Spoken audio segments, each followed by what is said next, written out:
disposizione e aspettiamo le scelte del mister.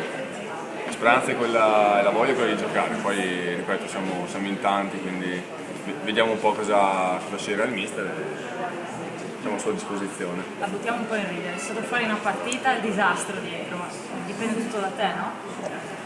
Altre partite ho fatto danni, quindi non ci sono problemi, anzi. E no, io e Renzetti siamo stati fuori, hanno giocato altri, ma abbiamo una rosa talmente ampia che siamo tutti a disposizione. Purtroppo non è andata come l'avevamo preparata durante la settimana.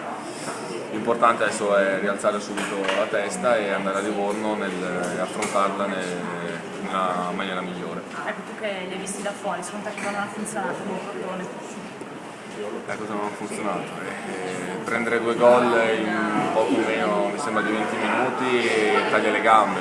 C'è stata la reazione, nel secondo tempo siamo rientrati, abbiamo fatto gol con Nello, con Cutolo, abbiamo avuto altre occasioni, siamo stati bravi nel sfruttarle, però niente, c'è rammarico perché una squadra come la nostra non deve prendere 2 gol in 20 minuti, nulla togliendo alla bravura del Crotone, però sono gol che poi alla fine sono stati determinanti per la vittoria del Crotone. Bisogna essere bravi a non replicare questi errori e basta. No, mi colpisce nella classifica il fatto che delle prime squadre, quelle che finiscono ai playoff, il Padova è quella che ha preso più gol, ne ha presi 40, poi ne ha presi tanti di più il Pescara, che però ne ha fatti 65, quindi la differenza rete è più alta. Sì, quello è vero, è proprio una tabella che le squadre che ambiscono al salto di categoria partono dalla difesa, poi prendono meno gol. Quello è vero, sono stati commessi diversi errori durante l'annata e nulla, adesso mancano 9 partite e bisogna essere bravi a prendere, o meglio, se posso prendere anche dei gol basta farne di più. Meglio non prenderli, quello è sicuro, però l'importante è farne uno in più. Senti, abbiamo visto in questi giorni una tabella che abbiamo provato a fare con un raffronto con la passata stagione alla 33esima. L'anno scorso a quest'ora avevate pochissimi punti, 41, e dopo siete arrivati dentro i playoff in carrozza con 21 punti fatti in 9 partite. Ora non ne servono così tanti adesso, però insomma in queste ultime 9 partite ci vuole una bella accelerata. Quello è fuori dubbio, anche perché, come dicevo la settimana scorsa, a noi manca i cosiddetti filotti, nel senso 2 o 3 vittorie di fila, avere una striscia positiva abbastanza lunga. Adesso mancano 9 partite e ogni partita adesso sarà per noi veramente una finale, perché abbiamo le inseguitrici che sono molto, molto vicine a noi, anzi vicinissime, e poi bisogna vincere soprattutto per non avere un abisso di punti con la quarta, con la terza, con la seconda in classifica. Quindi sta a noi, come sempre, dimostrare sul campo e poche parole più fatte adesso. Livorno, tra l'altro, l'ultimo ricordo è anche veramente molto bello, perché quella partita che avete vinto 3-2 in casa l'anno scorso, l'apice insomma di quella rincorsa, sì. Forse l'avete toccato lì, anche se poi anche la vittoria a Torino è stata molto bella. Forse può essere per voi, che c'eravate anche l'anno scorso, un arricchimento per affrontarla con ancora più ardore.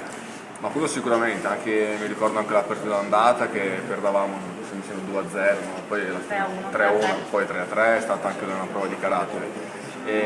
Sì, sono ricordi, ottimi ricordi, però adesso quest'anno è tutto diverso, c'è più esperienza e quindi nulla. Andiamo a Livorno a giocarcela a viso aperto per cercare di portare più punti a casa possibile.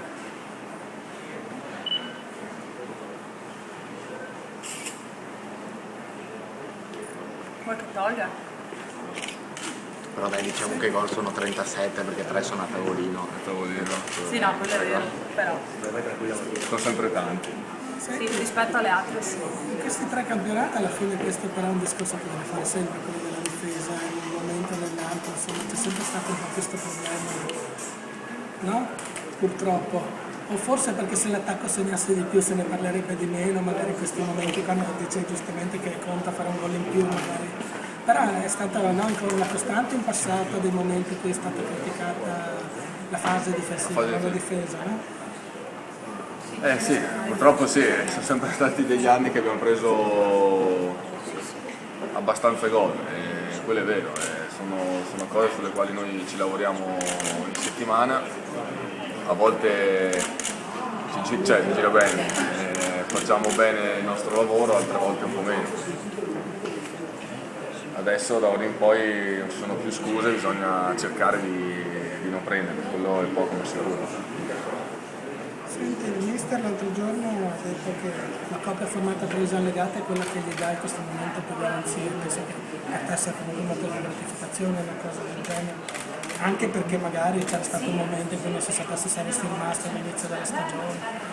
Cioè, sapere che sei un punto fermo della squadra penso che sia forse per te la più grossa soddisfazione, no? No, è normale, a livello personale sono soddisfazioni, però il calcio non è uno sport singolo, è uno sport di squadra e di gruppo, quindi come è successo anche l'anno scorso l'importanza è il gruppo. Mi ricordo l'anno scorso il mister da quando è arrivato ha sposato una sua teoria, 12-13 giocatori, è andato avanti e i risultati gli hanno dato più che ragione. Quest'anno è vero abbiamo cambiato più rispetto all'anno scorso, però come dicevo prima siamo in tanti, siamo tutti allo stesso livello, quindi bisogna sempre accettare le scelte da parte dell'allenatore. Poi è normale che l'ambizione di uno è sempre quella di giocare, di essere titolare, di essere importante dentro uno spogliatoio, però si può essere anche importanti non giocando e per fare il gruppo. Quest'anno siamo in tanti e siamo ben affiatati.